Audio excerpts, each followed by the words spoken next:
स्लाइड्समध्ये सगळे एक्सप्लेन करतो.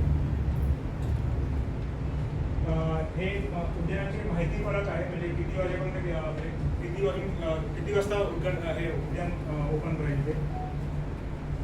बेसिकली इकडे खूप डेन्स प्लांटेशन आहे, त्यामुळे आपण इकडे म्हणजे इकडे ऑक्सिजनचं प्रभाव जास्ती असल्यामुळे आपण ह्याला ब्रँडिंग करताना O2 पार्क म्हणून पण असं ब्रँडिंग करतोय. आणि O2 पार्क म्हणजे ऑक्सिजनचा महत्त्व जो सगळीकडे आपला आहे, तर त्याचा आपण याच्यामध्ये माहिती दिलेली आहे. पूर्ण पेरिफेरी जी आहे, पाथवे जो आहे आपला तो 500 मीटरचा आहे. एक राऊंड जो आपण समजा गार्डनला म्हणतो 500 मीटरचा येणार आहे. तर त्याच्या बेसिसवरती प्रत्येक वयोगटाप्रमाणे किती कॅलरीज कोणाचे कसे बर्न होतील ते आपण सगळी माहिती फलक वगैरे गार्डन उद्यान विभागाने हे सगळे फलक रेडी केलेले आहेत. सो त्या मात्र आपण हे लावून घेतोय.